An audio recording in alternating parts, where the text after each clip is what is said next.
élevons et nous glorifions ton nom, car ton nom est merveilleux. Et nous te disons merci pour ce glorieux nom que tu nous as donné, par lequel la puissance du Saint-Esprit est manifestée. Que toute la gloire soit pour toi, Père, au nom de Jésus. Amen. Amen. Nous vous saluons ce matin dans le précieux nom du Seigneur Jésus-Christ. Et nous rendons grâce à Dieu notre Père. Nous le bénissons pour ses bienfaits.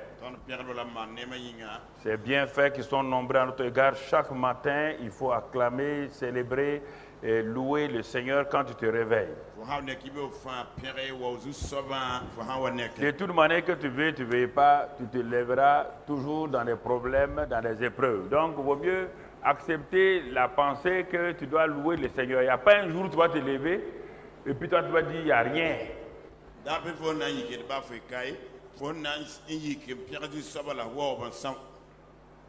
Donc, chaque jour, dès que tu te réveilles, que tu sentes bien, tu ne sens pas bien, tu dis, je m'écris loué soit l'Éternel.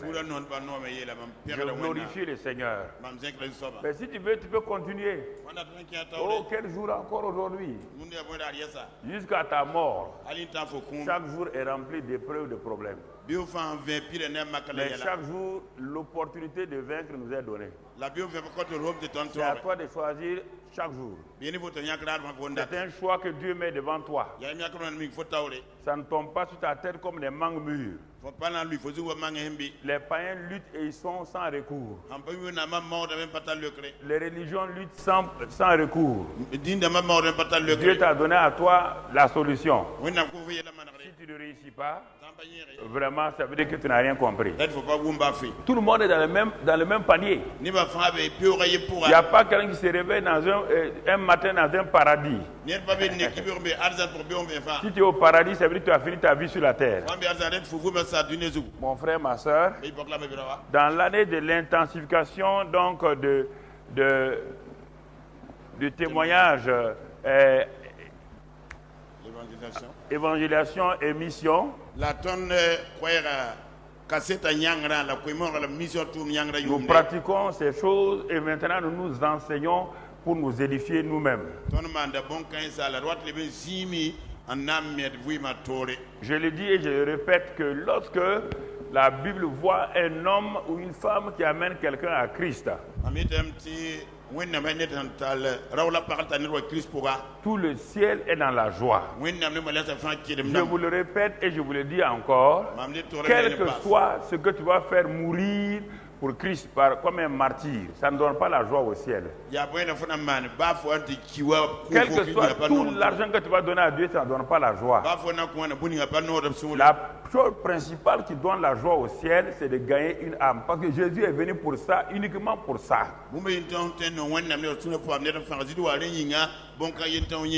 Je suis prédicateur, c'est pas ça qui donne la joie au ciel.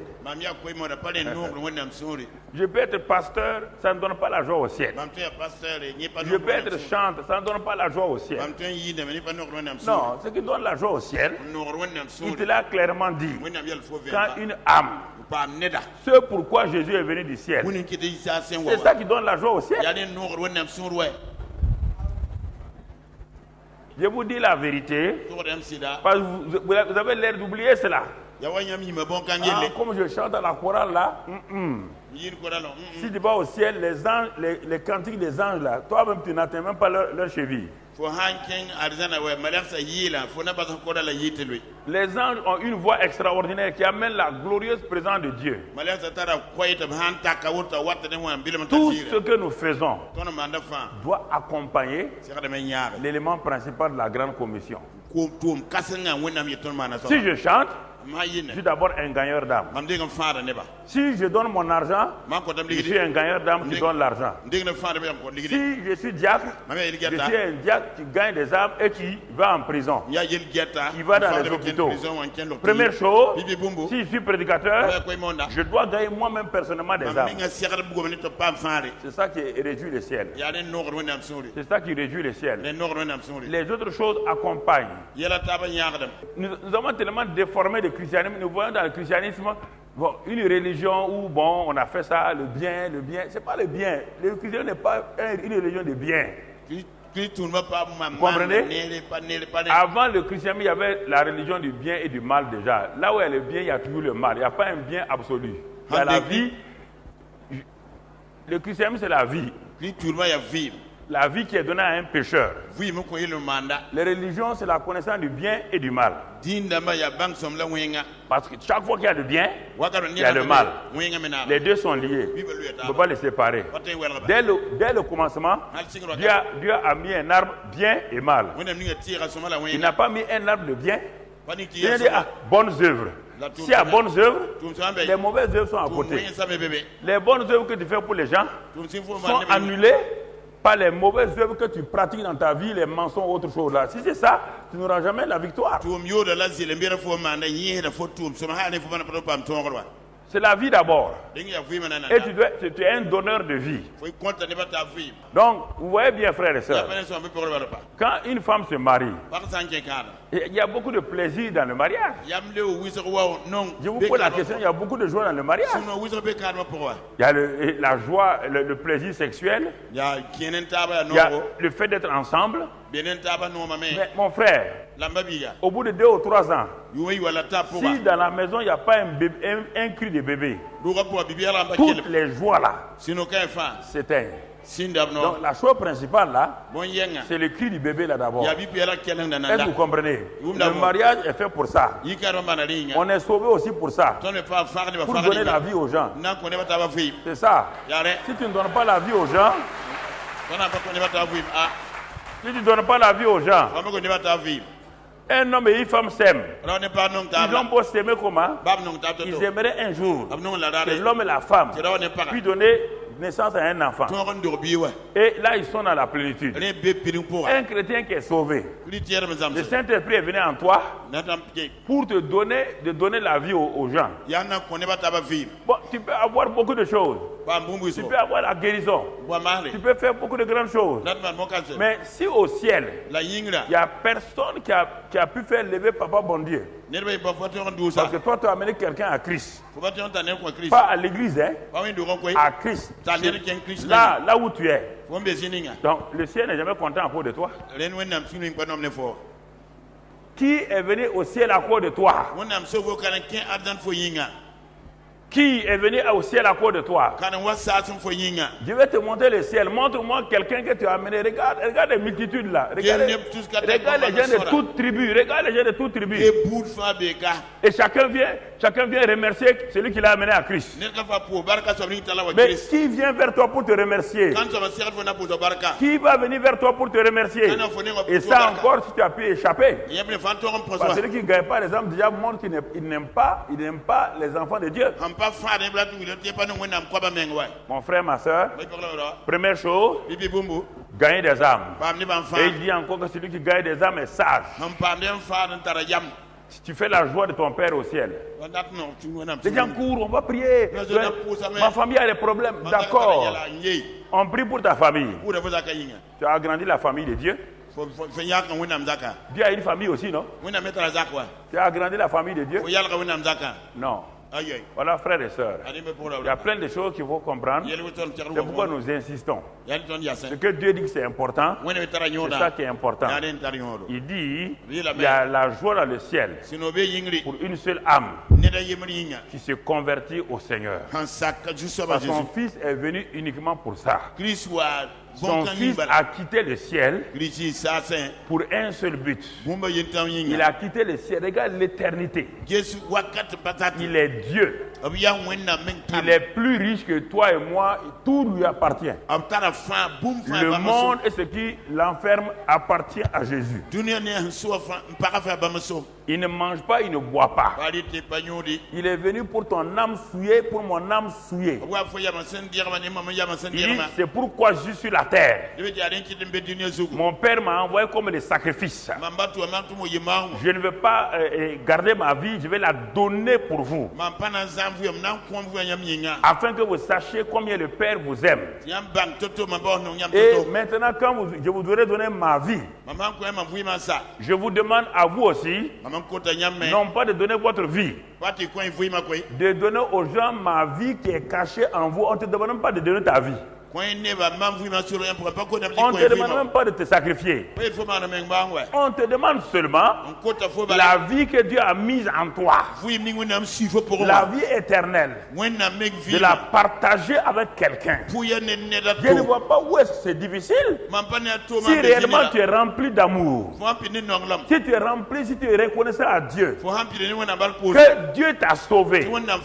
Et que la vie éternelle est en toi. Que la vie Zoé est en toi. Et que Dieu dit ouvre ta bouche pour que je puisse communiquer aux gens cette vie-là. Pour que ces âmes, ces hommes et ces femmes puissent aussi me connaître, me voir un jour. Si ça ne t'encourage pas pour aller témoigner aux gens, ça veut dire qu'à quelque part ta conscience n'est pas du tout bonne, il y a quelque chose qui ne marche pas en toi. Est-ce que vous m'entendez vous tous? Vous m'entendez? Ah, ok, c'est important. Est-ce que vous m'entendez? C'est important, frère. Ce qui réjouit le cœur de Papa bon Dieu, faisons-le. Faisons-le. C'est pourquoi Dieu a tant aimé le monde qu'il a donné son Fils unique. Et il te demande maintenant, est-ce que toi tu aimes le monde? Moi je l'ai aimé. Toi tu es mon fils. Mon fils l'a aimé. Et toi tu dis que tu es mon fils. Est-ce que tu aimes le monde? Tôt ou tard, tu dois le rencontrer. Tu dois le rencontrer. Tu dois le rencontrer. Et il va te demander où sont les âmes que tu as gagnées pour moi. Où elles sont? Il t'a montré la parabole, le talent, il t'a montré beaucoup de choses. Il aime toujours venir, il donne, il confie et il vient demander après les comptes. La vie éternelle que je t'ai donnée là, je vais te demander des comptes. Qu'as-tu fait avec cette vie? L'as-tu partagé? Il va te montrer tous tes voisins. Où tu devais être témoin. Ils sont morts un à un. Chaque fois à leur mort, tu viens donner 10 000 francs. Tu viens donner 20 000 francs. Dieu dit, regarde, l'âme de tes voisins là, pour laquelle Jésus est mort, leur âme est tellement importante. Toi, tu as pensé que leur âme c'est 20 000 francs, 30 000 francs, 50 000 francs, un sac de riz pour la famille, 30 000 francs pour ceci. Il dit, tu crois que mon fils a racheté les âmes à 50 000 francs? Mon fils a racheté les âmes à 100 000 francs? Il dit, mais tu crois que ton argent là peut servir à cela? Il dit, mais j'aurais voulu que tu ailles vers cette famille et pleurer. Leur parler de l'amour de Dieu. Conduis cet homme là avant qu'il ne meure. Avant qu'il ne meure, même s'il ne vient pas à l'église. Mais il est malade sur son lit. Il est en train de mourir. Et à ce temps, les gens réfléchissent. Au lendemain, va le voir dans son lit.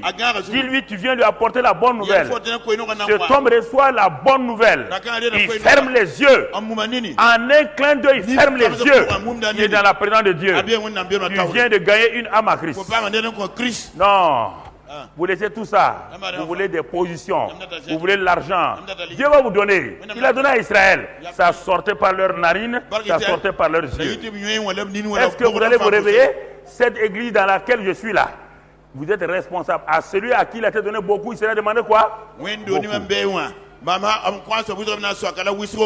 Alors ce matin, pour nous aider à progresser, après cet avertissement de Dieu encore, la semaine dernière on a fait un avertissement, on continue à le faire.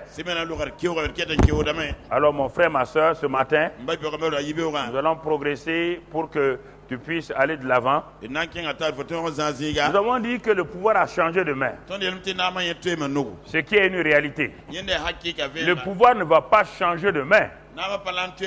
Il a changé déjà de main. Mais maintenant, mon frère, ma soeur, le pouvoir qui a changé de main est un fait divin. Mais l'homme maintenant a sa part à faire pour que ce pouvoir qui a changé de main là soit manifesté à travers lui. Et que les gens voient effectivement, parce que quand les satanistes, eux, ils avaient le pouvoir dans leurs mains, le monde entier l'a vu clairement. Même les petites sorcières jusqu'aux vieillards. Quand les gens les voient au village, les gens ont peur d'eux. Même les plus petits sorciers là, les enfants là, les gens ont peur d'eux. On dit attention, l'enfant est dangereux. Alors, la plus grande puissance, la puissance des puissances est entre vos mains. Et personne ne voit.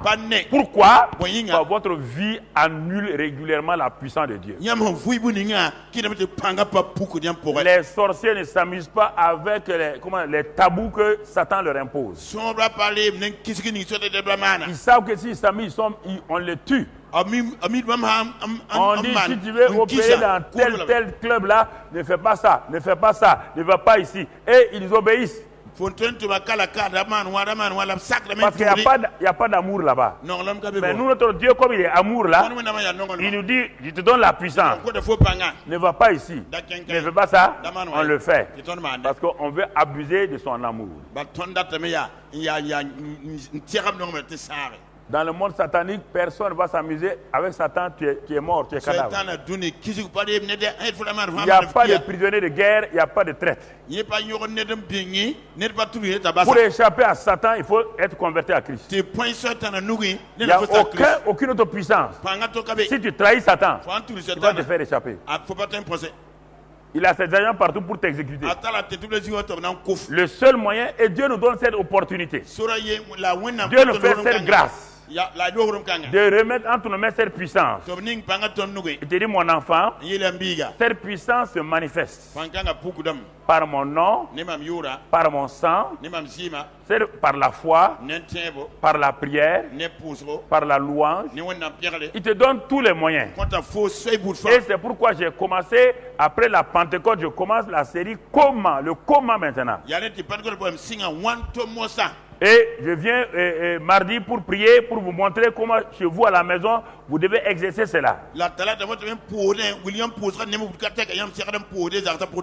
Alors, on a déjà vu plusieurs aspects du comment. Ce matin, on va voir un autre aspect aussi.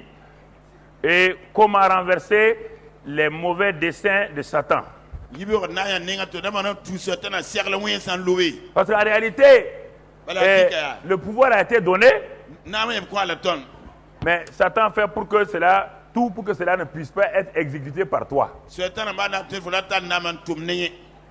vous ai dit l'autre jour que ce n'est pas parce que quelqu'un a fait un bon coup d'État qu'il va régner dans la tranquillité, parce que ceux qu'il a renversés là, mon frère, ma soeur, leur système n'a pas péri.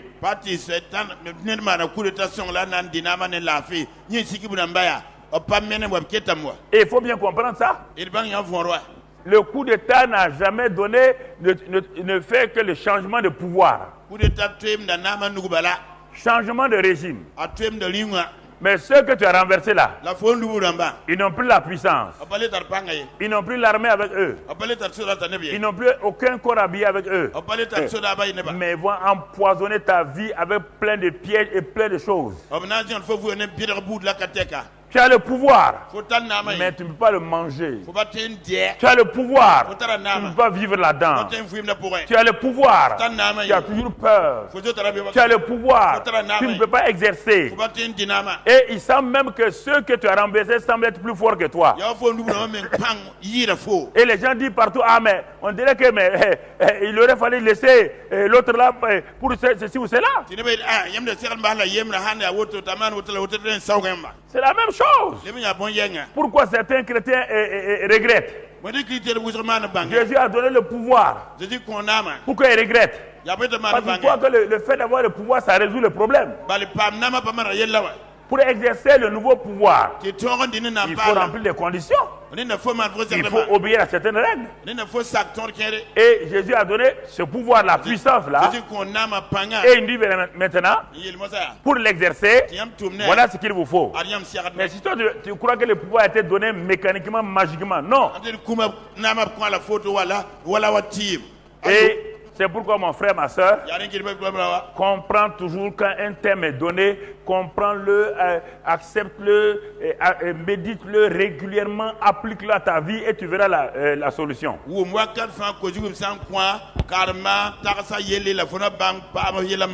Alors, comment renverser les mauvais desseins de Satan? Nous allons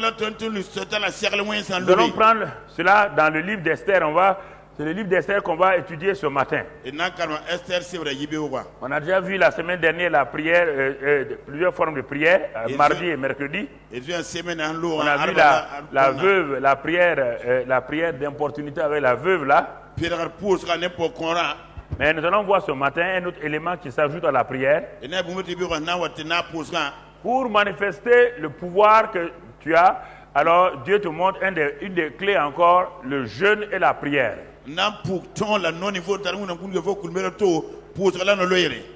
Le jeûne et la prière. Et quand je parlais de toutes ces choses-là, les gens ne comprennent pas. Je vais te montrer, il faut savoir bien jeûner. Il ne s'agit pas de jeûner pour jeûner. Il ne s'agit pas de prier pour prier. Mais tu jeûnes, tu pries, il n'y a pas de solution. Ça veut dire que ça ne marche pas. Alors, nous allons faire une application ce matin sur la vie d'Esther. Comprenez toujours les choses, je vais vous les situer dans leur contexte. Pour que, souvent, vous croyez que les gens de la Bible, là, c'est des gens exceptionnels. Esther était une orpheline. Orpheline. Tu entends? Et c'est son oncle qui s'appelle Mardoché, qui l'a prise sous ses ailes. Donc, ni père ni mère. Pas les gens croient que quand le nom de quelqu'un dans la Bible, c'était... Non, Dieu a tout le temps pris les choses folles, les choses viles pour nous enseigner. Mais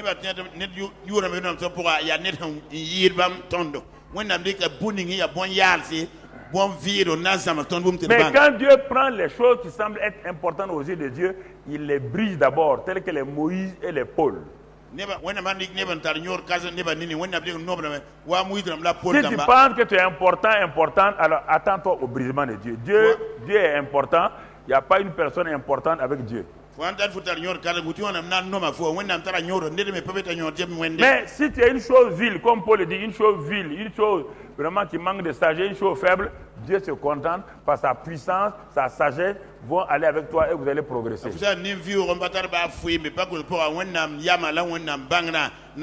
Donc, premièrement, orpheline. Elle est élevée par son oncle.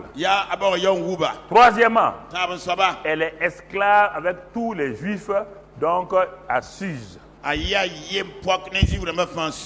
a un roi puissant qui est parti détruire, qui est parti prendre tout le pays Israël en chose et les a déportés à Suse, dans la région là-bas de Babylone et tout.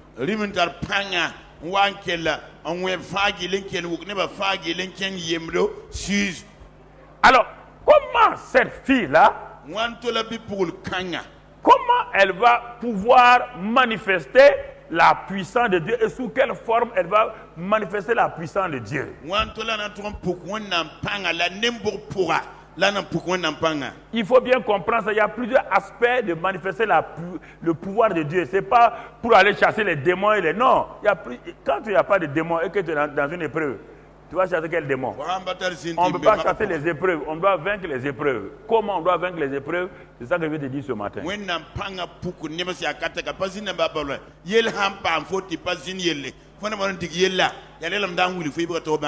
Et afin que tu comprennes, regarde leur situation. Je vais aller vers la fin et puis revenir maintenant au commencement pour aller pas à pas. Dans Esther chapitre 3, verset 5, à partir du verset 5. Cet homme dont le nom apparaît là, Aman. C'est le plus méchant ennemi donc des Juifs. Le peuple de Dieu. Donc, il y a des gens qui sont méchants contre le peuple de Dieu. Et Aman vit que Mardoché, les Juifs,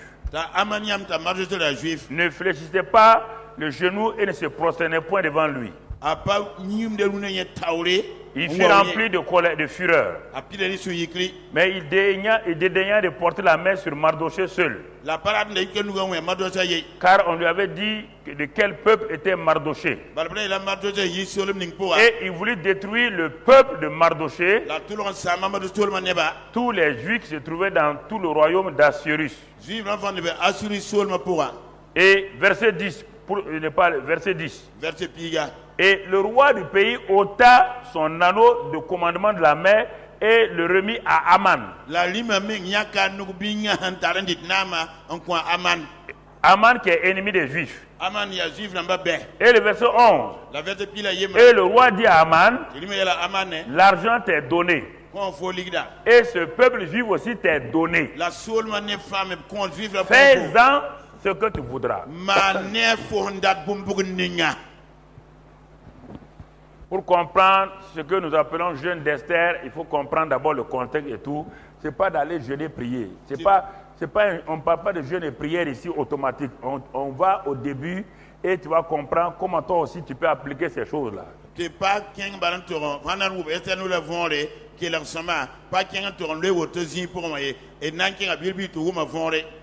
Qui est cette femme qu'on appelle Esther et que son nom veut dire étoile? C'est-à-dire malgré le fait qu'elle soit orpheline, esclave, aux yeux de Dieu, elle est une étoile. Mais comment cette étoile-là qui est prise en otage va sortir et en même temps libérer les autres étoiles de la main de ce méchant Aman? C'est ça que tu dois comprendre.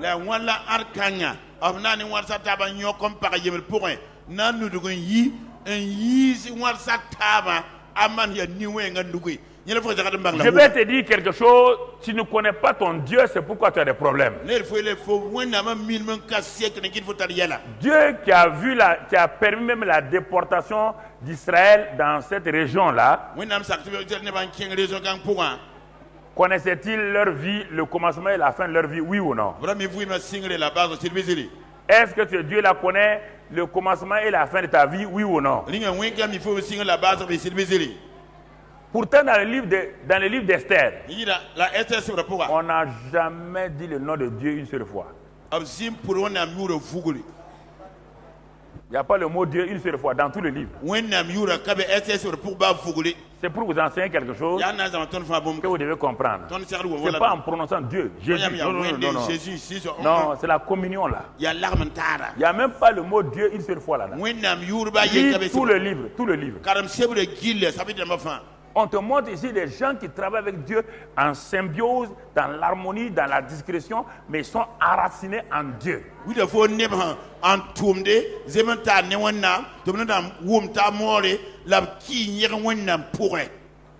y a ici comme un combat entre Satan et Dieu. On ne voit pas Satan aussi, mais on voit les deux camps présenté par un homme appelé Mardoché et un autre homme appelé Aman. Donc, Dieu et Satan sont en train de voir quelle est l'équipe qui va gagner.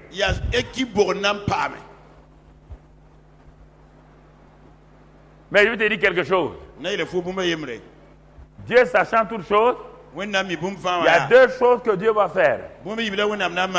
Il sait que dans quelques années, ce peuple-là qui est assis tranquille là va avoir des problèmes. Mais Dieu rentre dans la bergerie avant qu'on ne sache. Il est toujours en avance sur Satan. Non,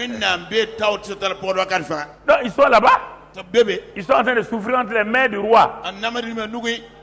Et il y a un plan que Satan a prévu pour détruire ce peuple-là dans quelques années. Quand Dieu regarde Satan, il voit ses desseins, il voit ses projets. Dieu fait quoi? Il le dévore dans la maison. Si vous n'apprenez pas à connaître Dieu, il est comme cela. Qu'est-ce qu'il fait? Qu'est-ce qu'il fait? Un jour, le roi, son territoire s'étendait de l'Inde jusqu'en Éthiopie. Regardez ça, la puissance. Il n'y a jamais eu un roi comme ça. Donc l'Europe, tout ça, tout le Moyen-Orient. Il contrôlait le monde de l'époque. Mais qu'est-ce que Dieu fait?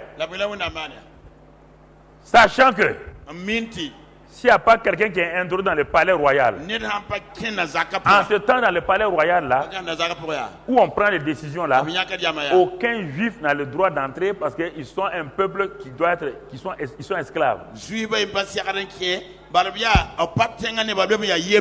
Et là où on prend les décisions, s'il n'y a pas quelqu'un du camp de Dieu là-bas, vous allez avoir des problèmes. Alors Dieu amène un trouble. Le roi fait une grande fête. Il invite les rois, tous les rois qu'il domine. Les princes, tout le monde. Parce que quand les gens sont grands, ils veulent montrer leur grandeur aux gens. Donc, de l'Inde, les rois éthiopiens, tous les rois sont venus à Suse. Et au moment où la fête était en plein,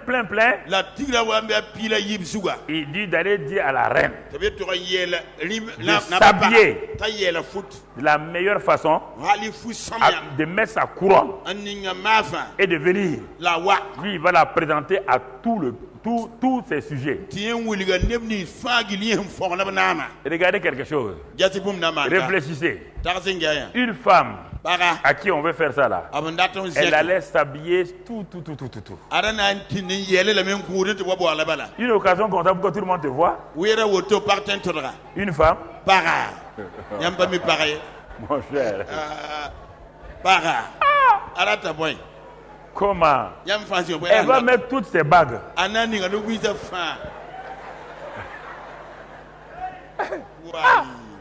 Mais Dieu est fort. Qu'est-ce qu'il fait? Il pique le cœur de la femme là. D'aller dire au roi qu'elle ne vient pas. Les gens ont dit non. Vous avez bien compris? On dit oui. On envoie des gens. Je ne viens pas.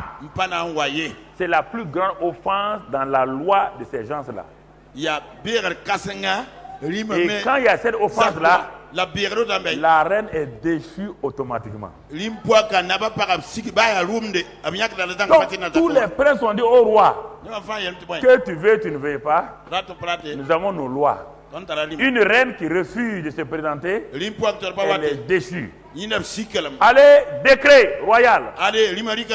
Cherchez une nouvelle reine. En ce temps, Dieu avait préparé sa reine. Dieu va l'introduire dans le palais royal. Elle sera la reine la plus puissante que le monde ait connue. Qui? Esther. Qui? Orpheline. Qui? Esclave. Ce Dieu n'est pas merveilleux? Alors il a droit à l'acclamation. Wow.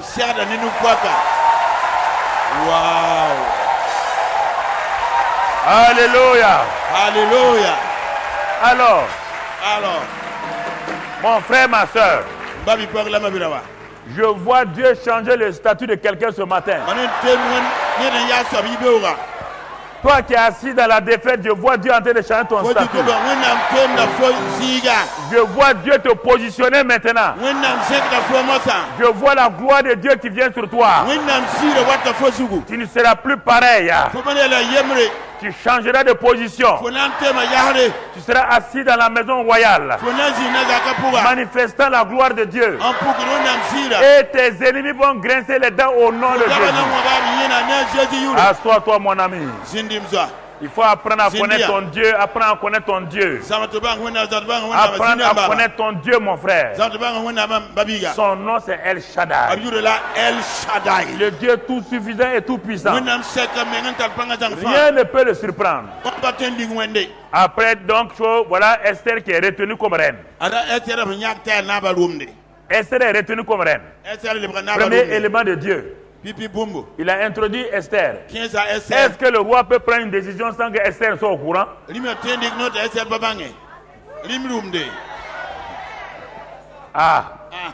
C'est ça, frère et soeur. Quand Dieu t'introduit dans sa présence, tu deviens un homme, une femme qui sait écouter les choses secrètes de Dieu et d'aller les révéler au monde. C'est pourquoi j'insiste que vous développez votre communion avec Dieu.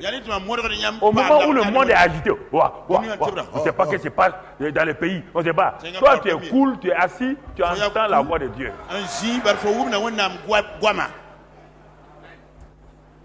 Hein? Tu es tranquille. Les gens sont agités. On ne sait pas ce qu'on doit faire. Premier élément. Deuxième élément qu'on va voir. Maintenant, Esther n'a pas dévoilé son identité. Mardochée a dit, ne dis pas que tu es juif. Hein? Ne dis pas ça. Ne dis pas au roi que tu es juif. Parce qu'il y a quelque chose que Dieu est en train de faire. Et Mardochée, comme lui, tout le monde savait qu'il était juif.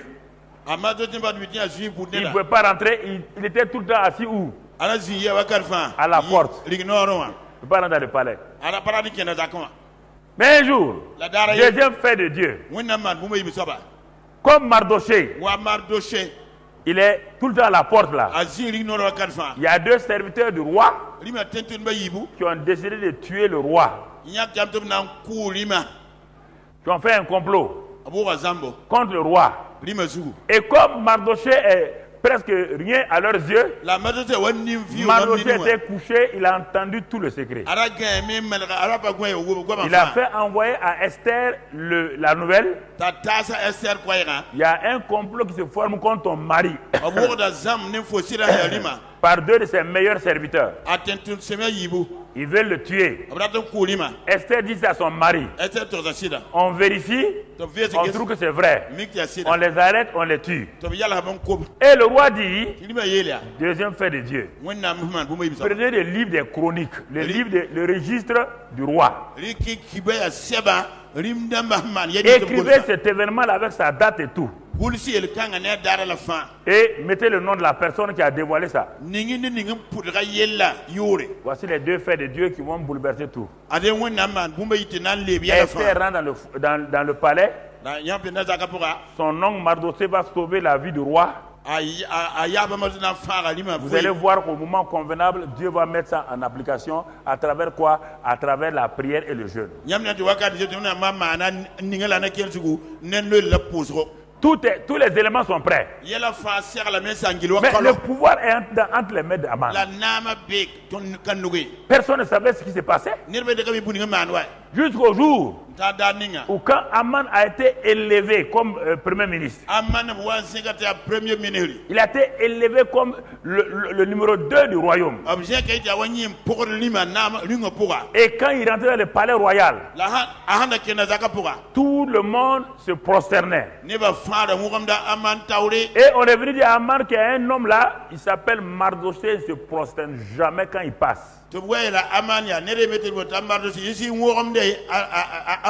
Aman a vérifié ça un jour pour voir.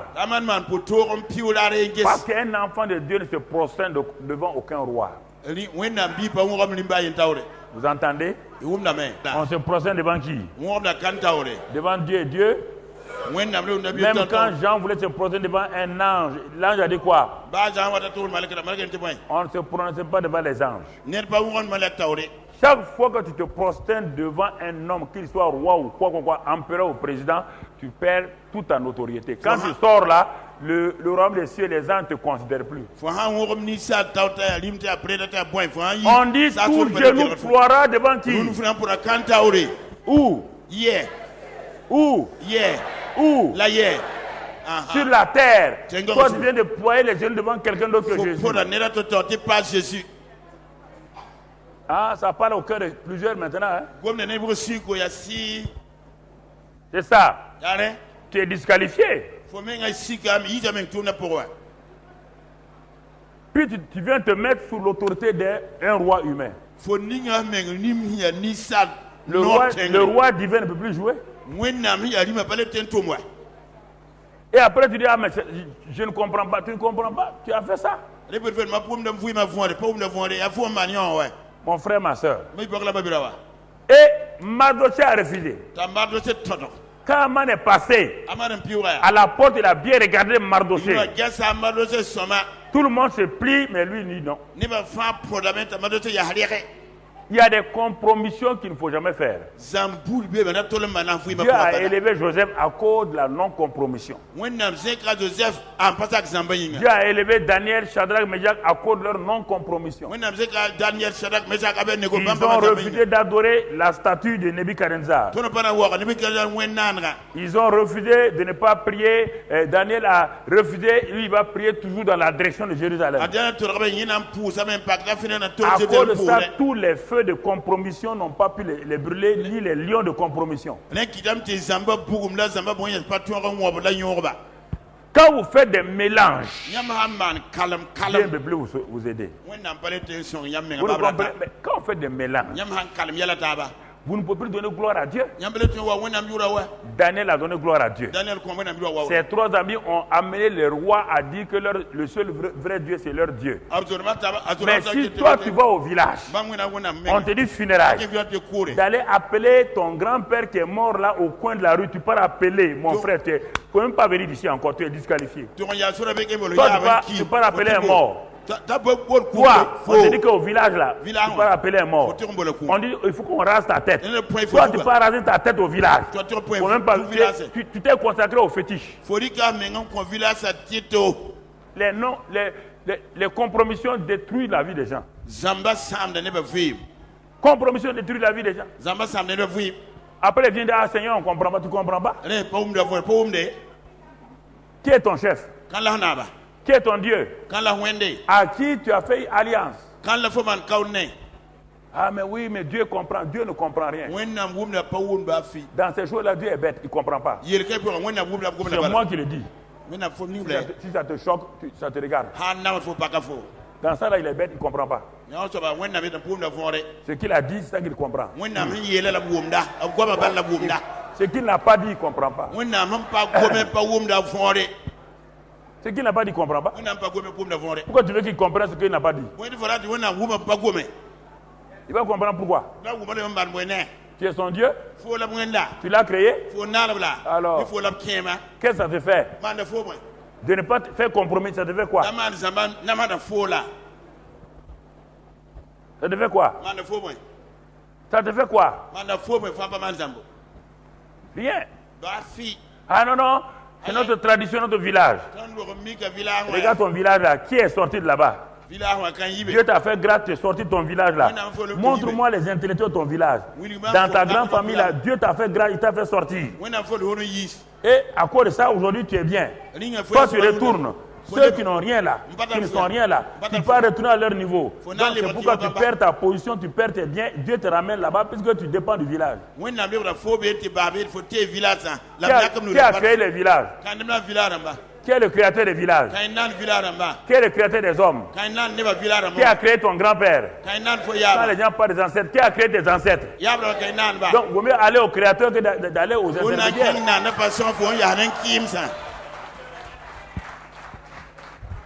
c'est ça ici. Mardochée a dit pas question. Si Mardochée avait fait compromission, il mettait tout le plan de Dieu à l'eau. Le pouvoir est dans leur main, c'est le peuple juif. Mais ça ne suffit pas. Il faut maintenant s'arrêter de ne pas faire de compromission.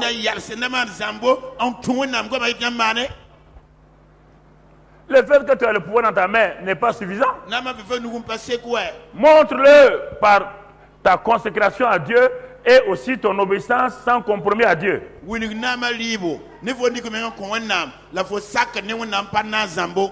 C'est en ce moment-là qu'Aman a dit qu'il va détruire tout le peuple.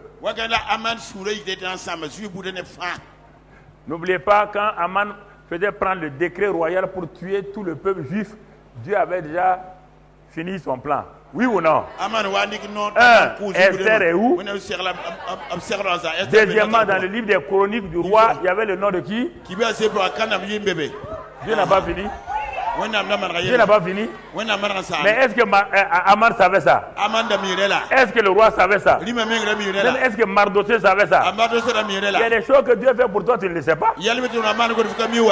Tu le sauras au temps convenable. J'ai dit que tu le sauras au temps convenable.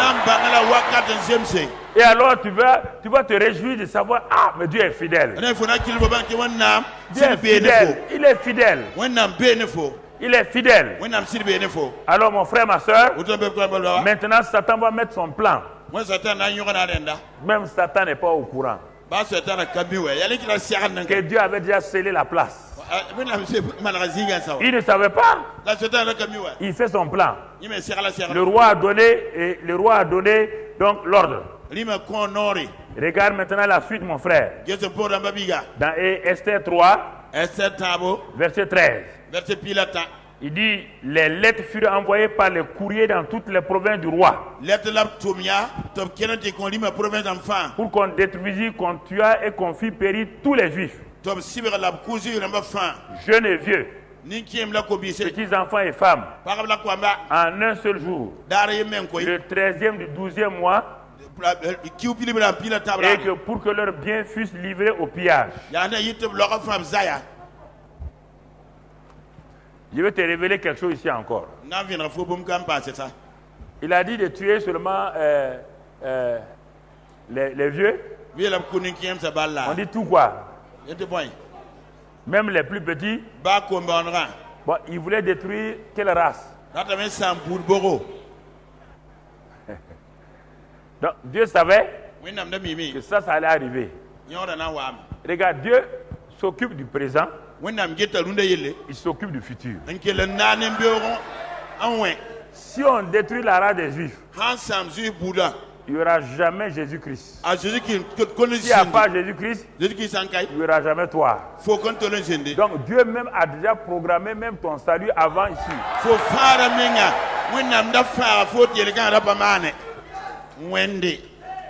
Jésus-Christ est venu de quelle race? Marie est venue de quelle race? Alors si on détruisait tous les Juifs, est-ce qu'il y aura une Marie? Il y aura un Jésus? Il y aura l'évangile? Est-ce que toi tu vas entendre? Dieu s'occupe du présent et du futur en même temps. Mais pour Satan, la destruction des Juifs, c'était la solution. Dieu a toujours fait du camouflage. Il entre dans des endroits où on ne sait pas que c'est lui qui est en train d'entrer. C'est pourquoi le même camouflage continue avec toi et moi. Ça veut dire quoi? C'est que vous n'êtes pas conscient de ça. Partout vous rentrez là, qui est camouflé en vous? Qui est caché en vous? Quand vous rentrez quelque part, vous entrez avec qui? Est-ce qu'on peut le vaincre? Est-ce qu'on peut le détruire? Alors, mais pourquoi quand vous rentrez là-bas, vous regardez les autres et vous avez peur? Regardez à celui qui est en vous. Car celui qui est en vous est plus grand que celui qui est en vous.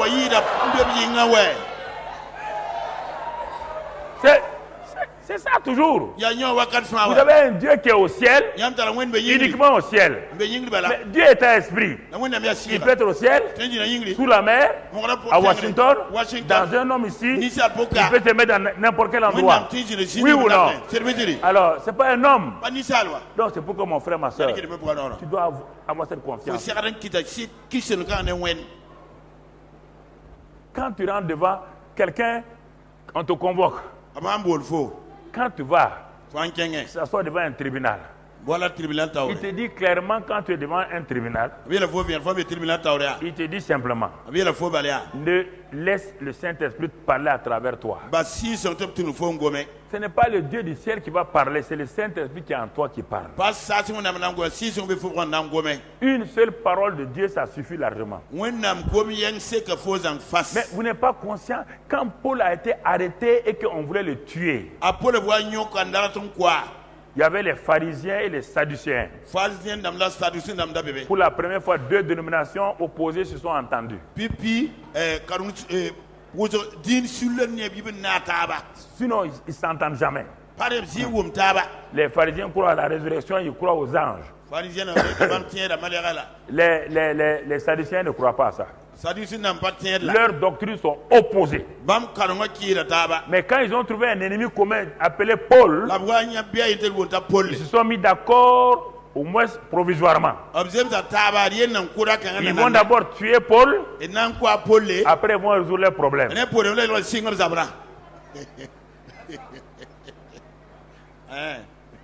Je vais vous parler sérieusement. C'est que le problème, vous voulez prier, jeûner, je vais vous décortiquer. C'est pourquoi j'ai attendu 2 ans pour vous parler. Pendant 2 ans, vous avez dit, ah, papa ne veut pas qu'on prie, qu'on jeûne. Parce que je sais que vous n'êtes pas mûr pour comprendre ce que j'allais vous dire il y a 2 ans.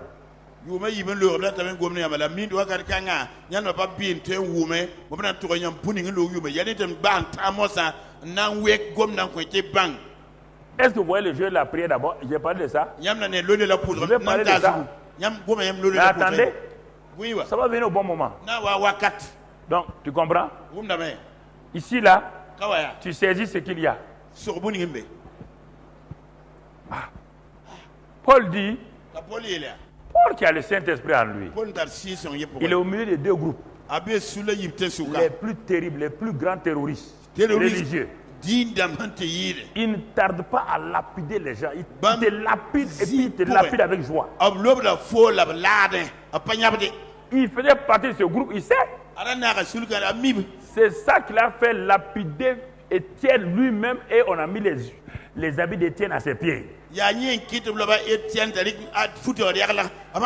de Tarse, un jeune homme était arrêté. On lapidait Étienne, il a donné son accord, on a lapidé Étienne, l'écrasé devant lui.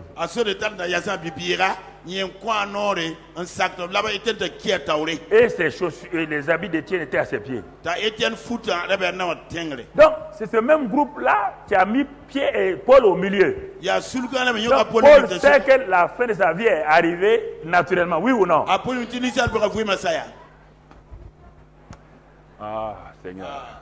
Apprenez à connaître la présence. Quand on dit la présence de Dieu là, c'est-à-dire que quand la présence de Dieu se manifeste. Paul avait une certitude que le Saint-Esprit est en lui. Et la Bible dit que Jésus a dit devant n'importe quel tribunal de ne pas s'inquiéter. Le Saint-Esprit va vous donner les paroles qu'il faut. Paul est là, quelle parole le Saint-Esprit va lui donner?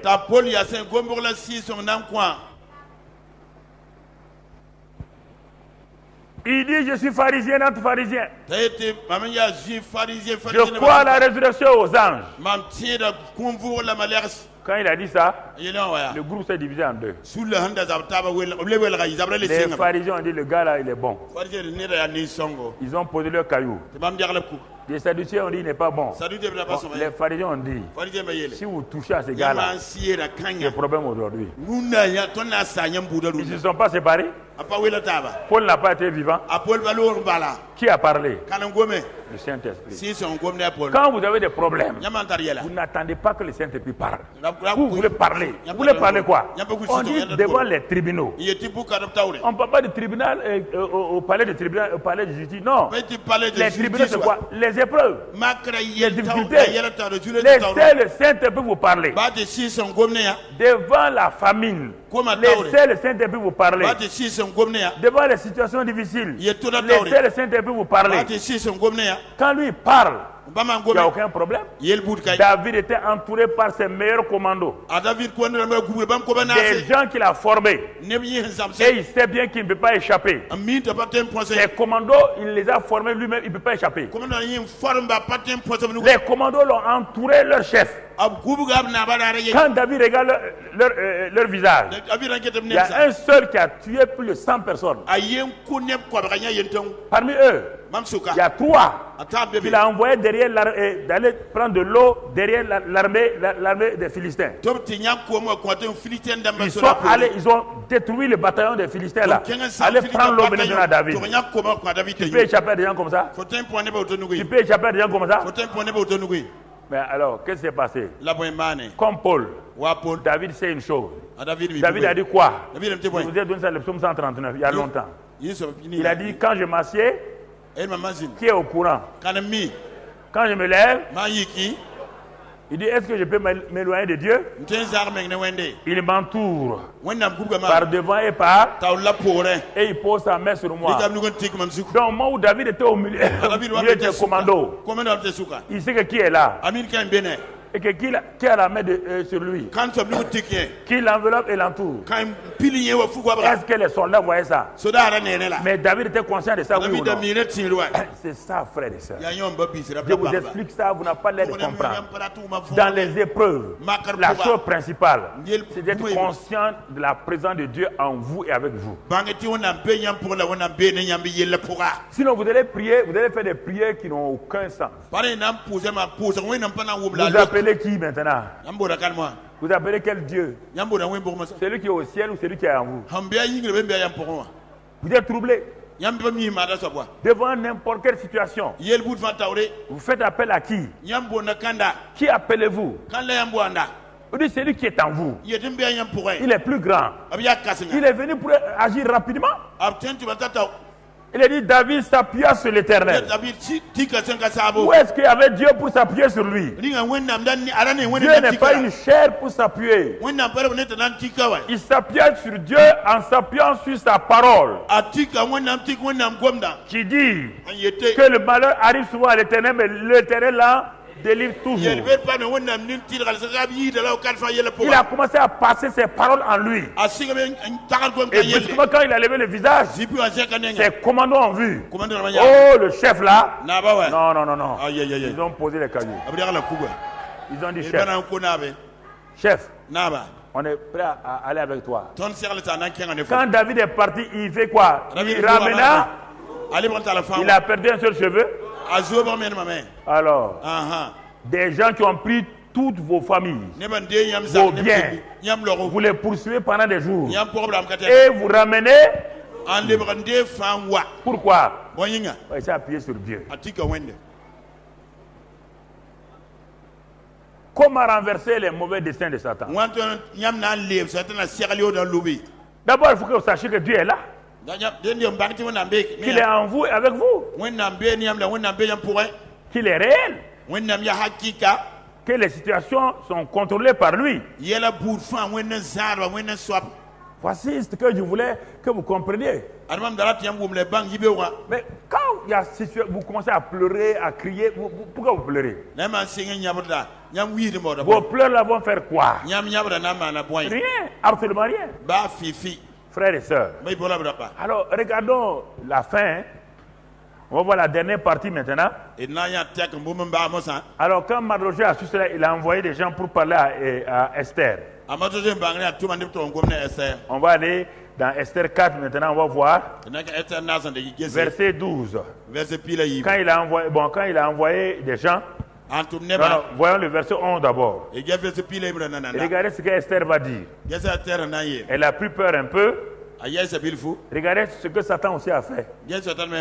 On dirait que Satan a compris que quelque chose doit se passer. Et c'est le roi qui doit prendre la décision finale. Regardez le piège que Satan a posé là.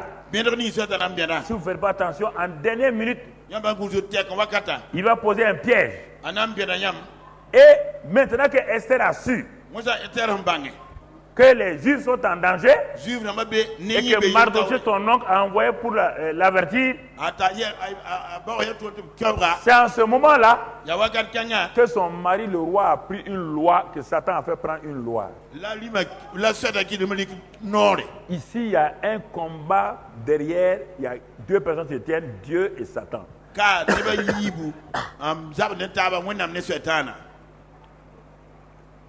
Satan influence les gens.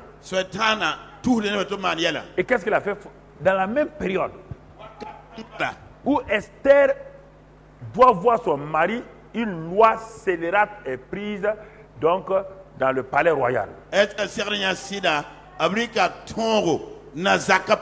Tous les, Esther dit à Mardochée, tous les serviteurs du roi et le peuple des provinces du roi savent qu'il existe une loi portant peine de mort contre quiconque,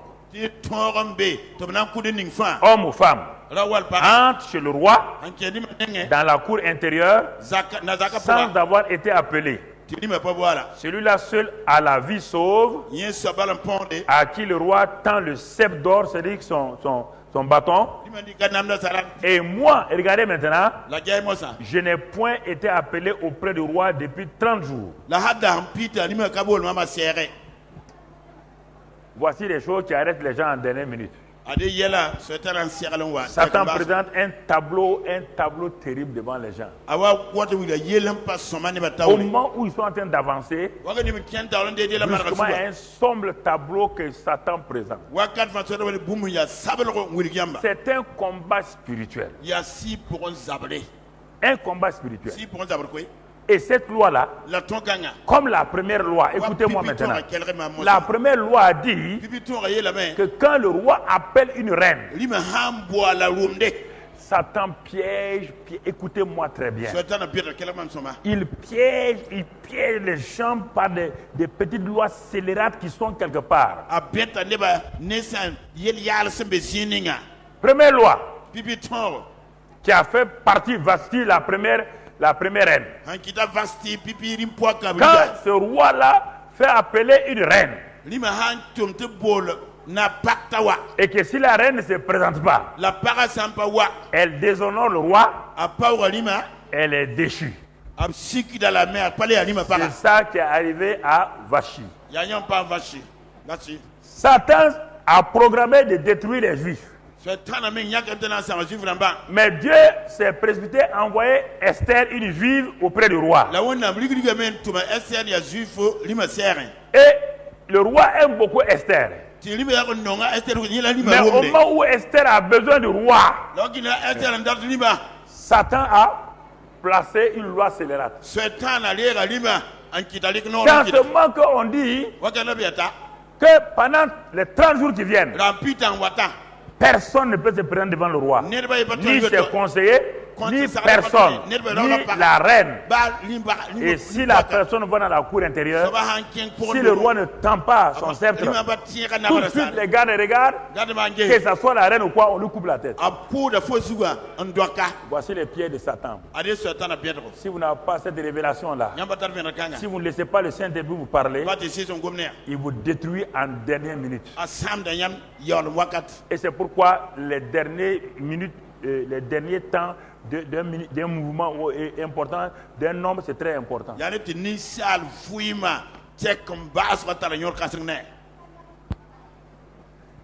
Les lettres ont été signées, oui ou non? Les lettres ont été envoyées partout, oui ou non?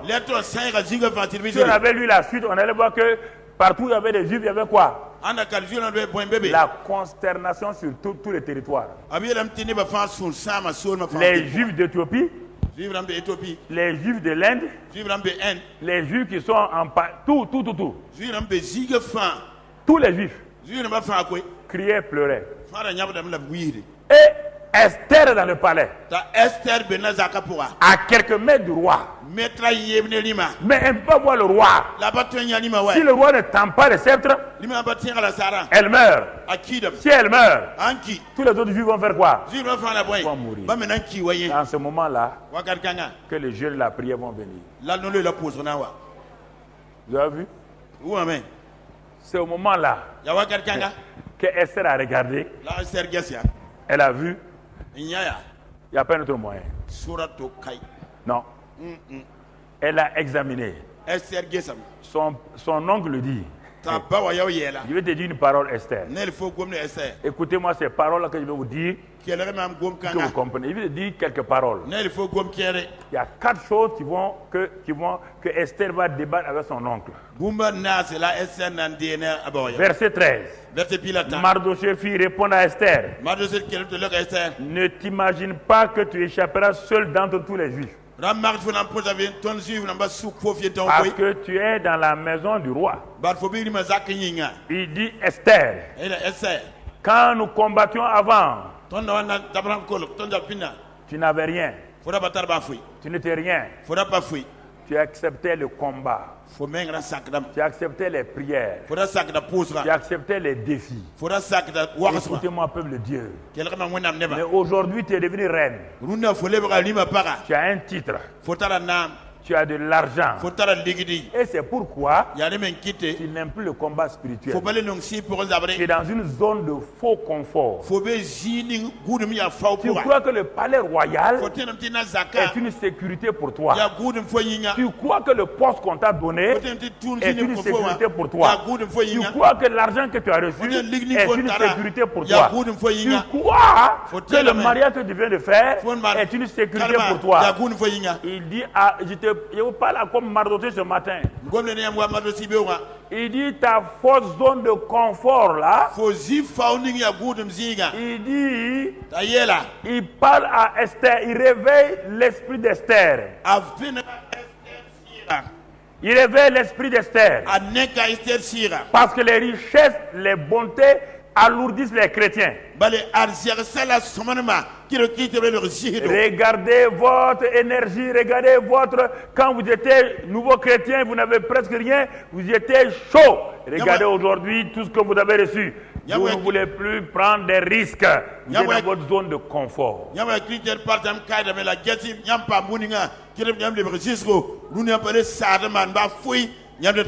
voulez la seule chose, la sécurité. Que Dieu éloigne les démons. Dieu éloigne vos ennemis. Dieu ne fera pas ça. Il dit tu as ta part à faire. Et Mardochée la prévient. Ne crois pas que tu seras seul à t'échapper. Parce que le secours nous viendra d'ailleurs. Mais toi, tu vas périr. C'est un avertissement ce matin. Votre zone de confort, ça peut être votre travail, le nouveau foyer dans lequel vous êtes, ça peut être votre argent, ça peut être votre position, je ne sais pas.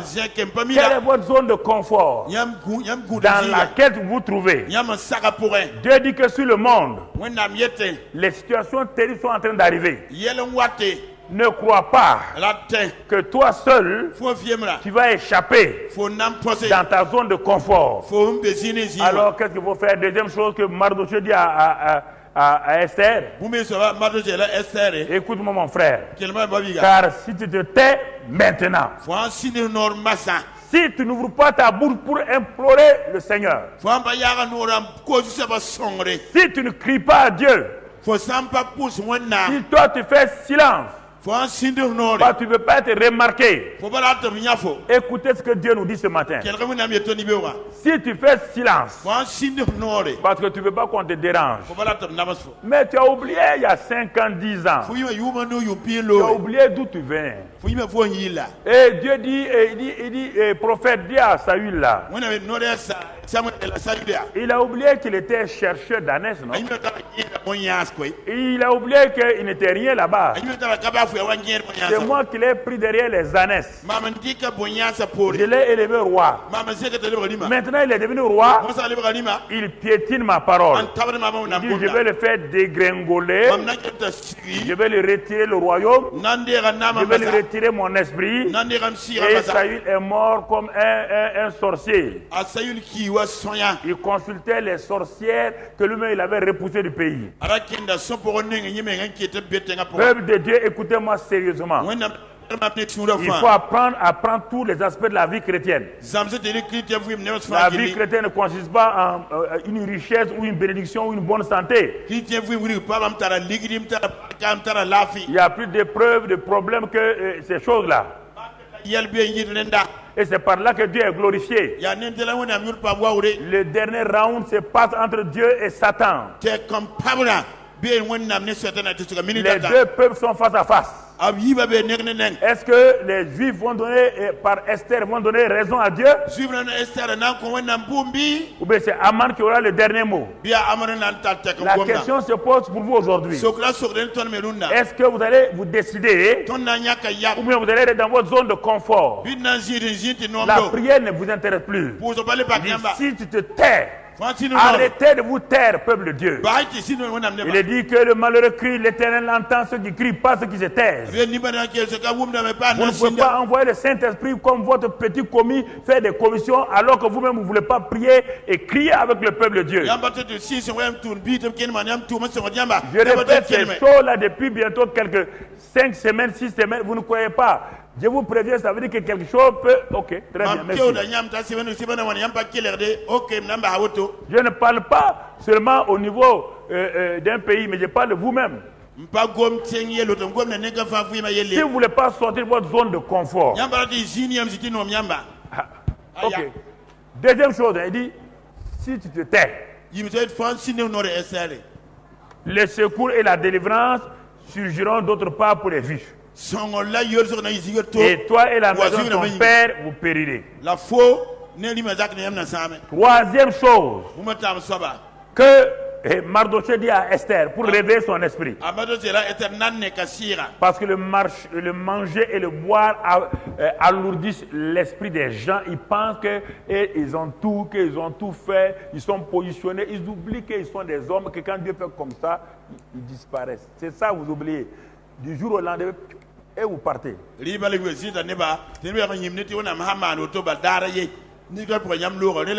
Troisième chose que Dieu nous dit. Et qui sait si ce n'est pas pour un temps comme ceci là que tu es parvenu à la royauté. Ah, secret des secrets. Secret des secrets. Dieu te dit ce matin, toi tu es ici ou à la télévision.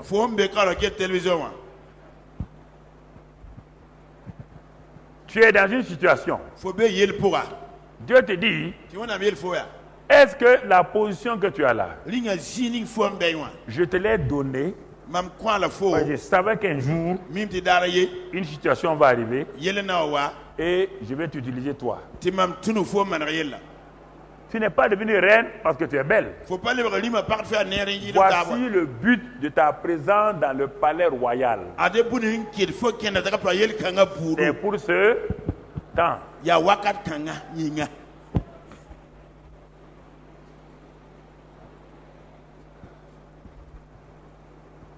On veut construire un nouveau bâtiment d'église. Par exemple, je prends un exemple.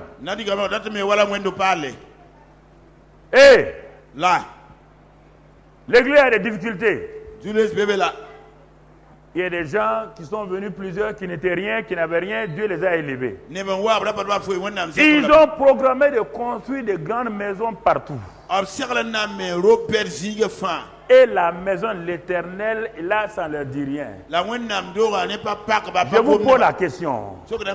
Est-ce que ce n'est pas pour ce temps que Dieu vous a élevé, a mis dans vos mains l'argent?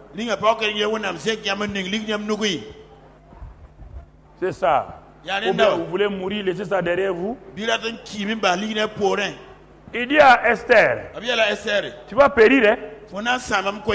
Parce qu'on saura que tu es juive.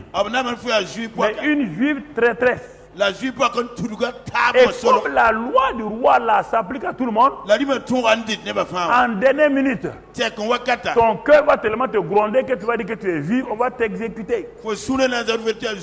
Dieu n'est pas caché les traites. Mon frère, ma soeur, actuellement là, tu es ici ou tu es à la télévision. La position que tu as là, Dieu ne t'a pas donné cette position pour aider tes frères, tes soeurs dans les affaires. Et ce n'est pas maintenant que les jeunes ont besoin de mentors, que tu dois prendre plusieurs jeunes sous ta coupe pour les éduquer, les élever.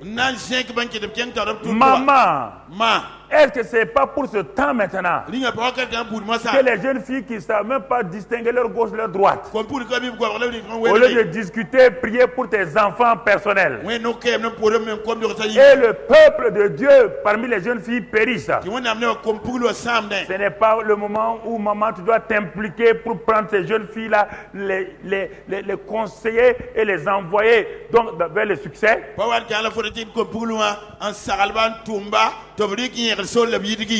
Homme de Dieu, femme de Dieu. Maintenant que nous sommes dans le temps de l'intensification, ce n'est pas pour ce temps-là que Dieu t'a donné l'onction de prier et l'onction de guérir les malades, et toi tu es assis, tu croises les bras. Et tu penses à ton ministère. Comme j'ai l'onction, je vais ouvrir mon ministère.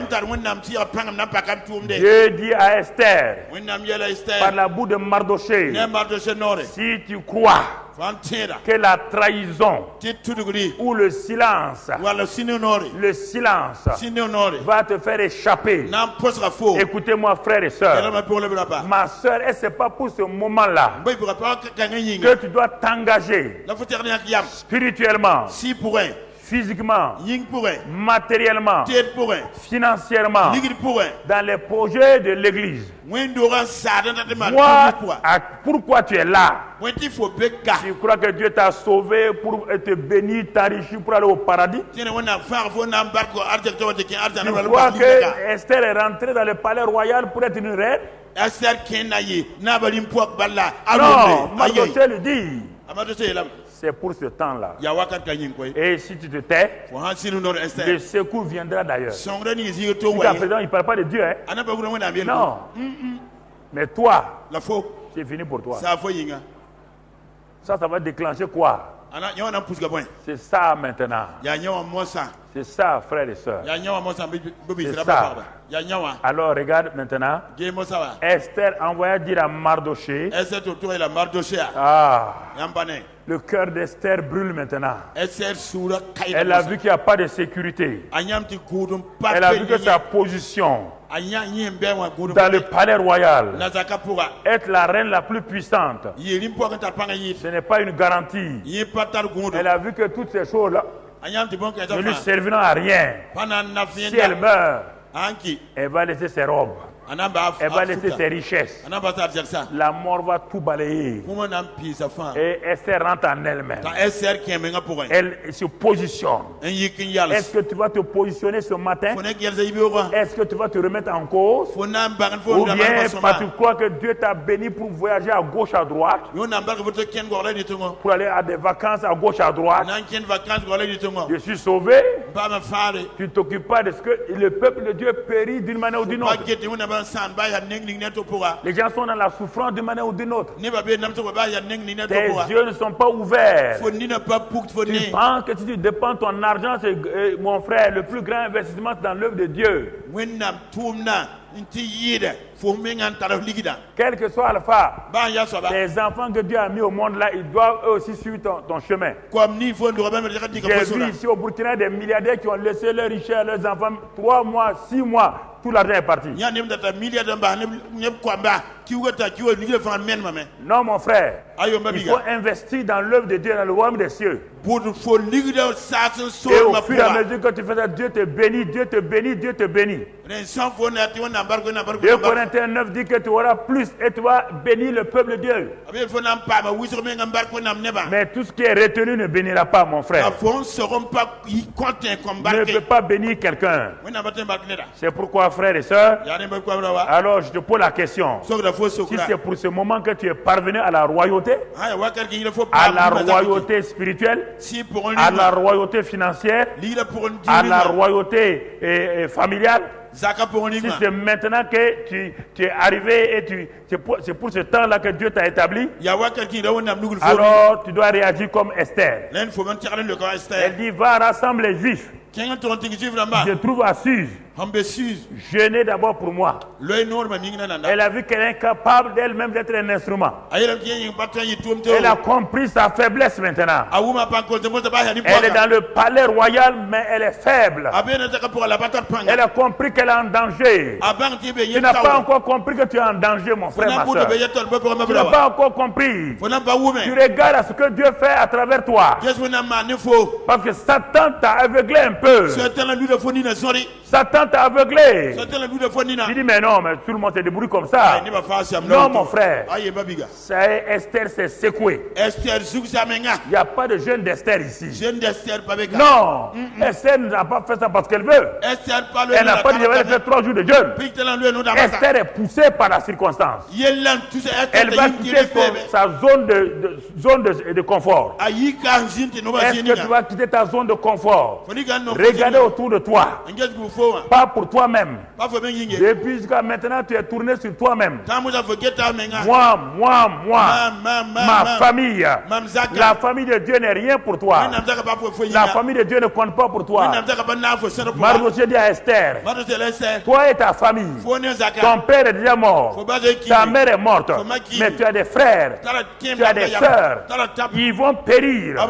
Tu ne peux pas te tourner sur toi-même et avoir la victoire. Nous allons échapper, mais toi tu périras. Et Esther dit, si c'est ça, j'ai compris le message, je vais me secouer, je vais refuser d'être là détruit. Je sors de ma zone de confort, mais j'ai besoin de votre secours. Dites à Mardochée, mon père spirituel, mon oncle naturel, dites-lui que je me soumets à sa parole. Je vais commencer le jeûne et la prière. Je vais me livrer. Je sors mes parfums. Je sors mes habits. Je sors de mes chambres climatisées. Je me livre à Dieu. Et écoutez, frères et sœurs, je vous lance un cri ce matin. Si vous voulez voir le pouvoir de Dieu dans vos mains, si vous voulez voir le pouvoir changer nos familles, nos nations, si vous voulez voir le pouvoir changer notre éternité, il faut que vous vous déterminez vous-même. Il faut que vous preniez autorité. Regardez, sans manger ni boire. Une reine qui ne mange pas 3 jours et 3 c'est fort. Les meilleurs plats, elle dit non. Les meilleures boissons, elle dit non. C'est pas ça qui compte maintenant. Et qu'est-ce qu'elle dit, mon frère, ma soeur? Et ni la nuit ni le jour. Moi aussi maintenant, j'ai ma part. Je jeûnerai de même avec mes servantes. Il implique tous ceux qui sont autour de lui. Il implique son cabinet. Il implique ses travailleurs. Moi et mes travailleurs. Moi et mes servantes. Moi et mes serviteurs. Moi et mon équipe. Moi et ma famille. Avec mes servantes. Et regardez la détermination. Puis, après ces 3 jours, j'entrerai chez le roi, malgré la loi.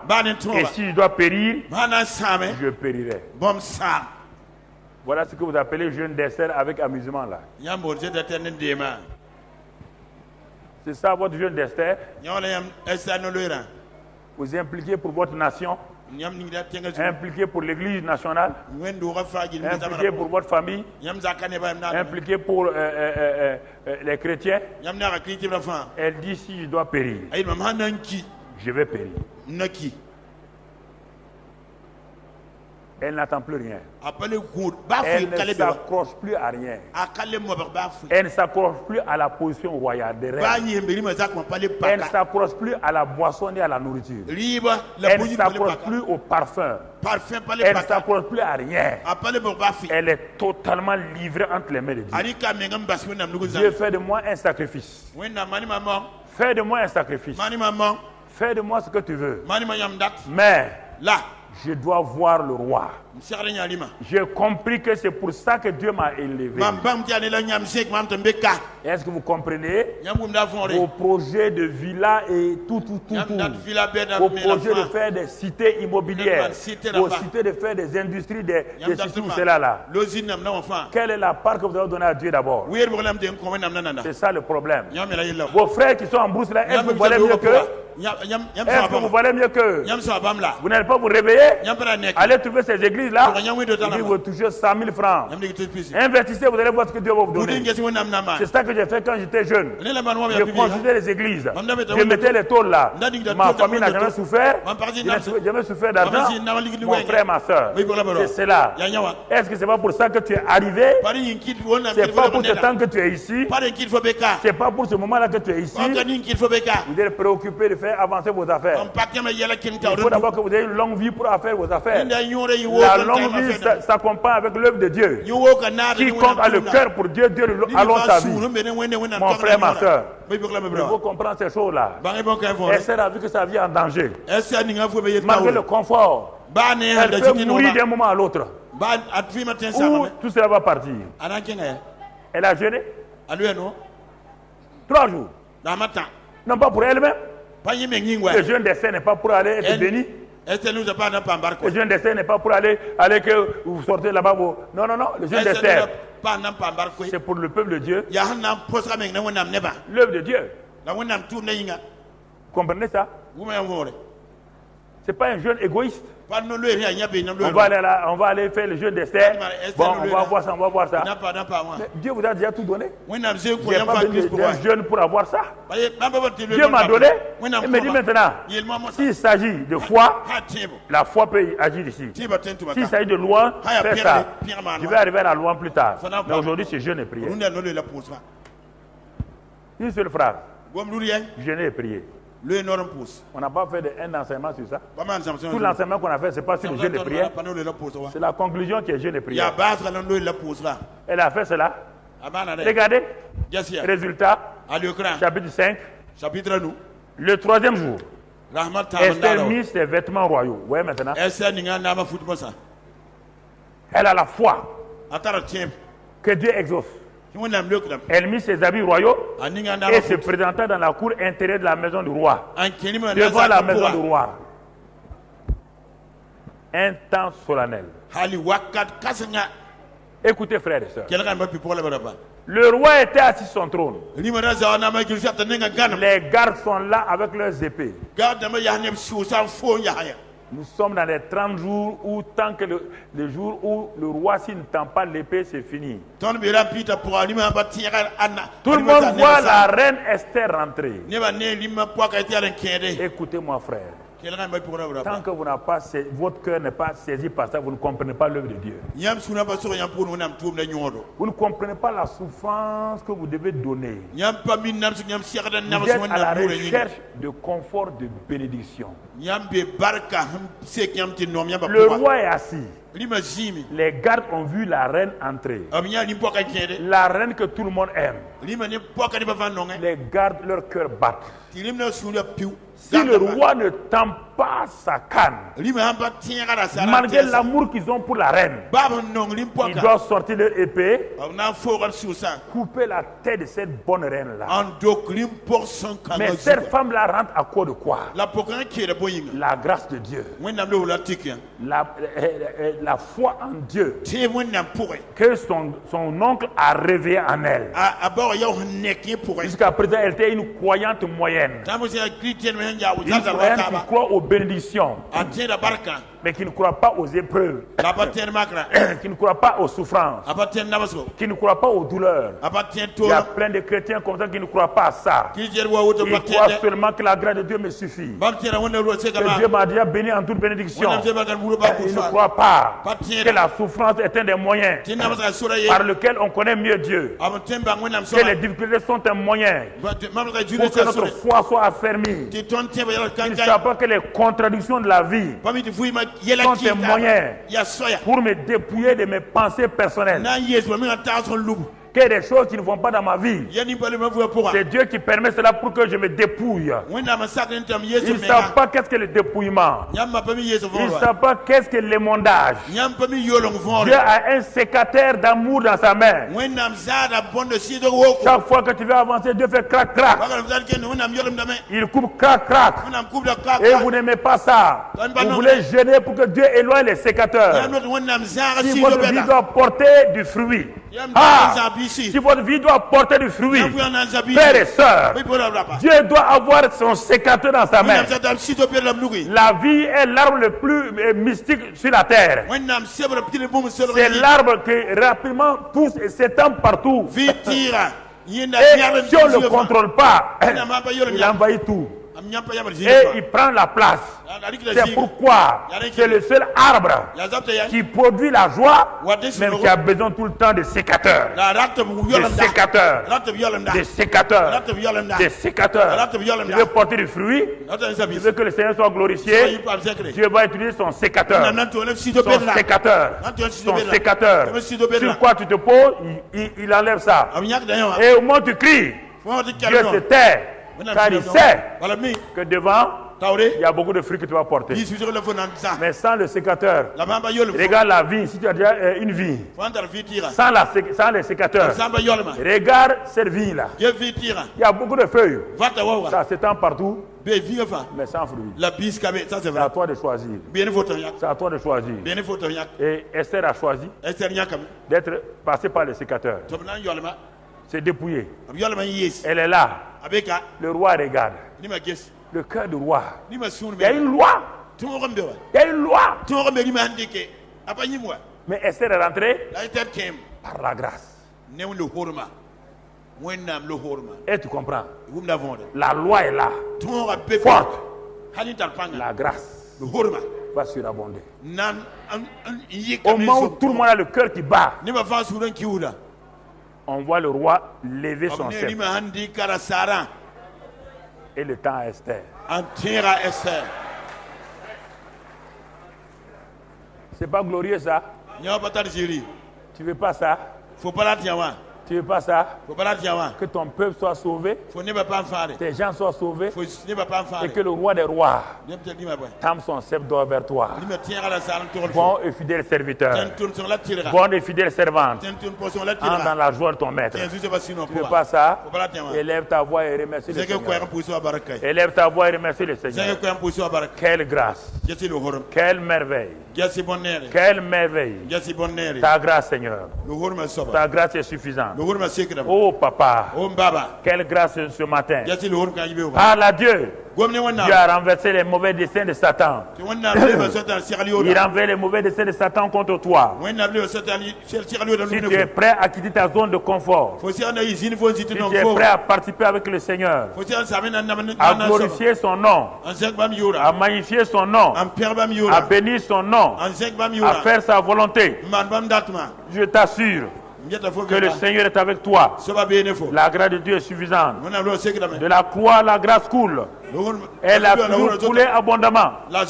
Et elle coule, elle vous appelle à venir à cette croix-là. Ou de porter votre croix, de marcher avec cette croix-là. Et comme Esther, vous allez sauver vos nations. Vous allez sauver ceux que Dieu aime. Vous allez être un instrument d'amour pour le Seigneur. Merci Père. Merci pour ta grâce. Merci pour ta fidélité. Sois béni et sois loué au nom de Christ Jésus. Dis avec moi, oh Seigneur, j'ai compris pourquoi le pouvoir ne se manifeste pas dans mes mains. Car il y a beaucoup de choses que je n'ai pas encore réglées dans ma vie. et qui empêche le pouvoir du Saint-Esprit de se manifester. Seigneur, je te dis la vérité. J'ai des zones de sécurité, des zones de confort dans lesquelles je me suis installé.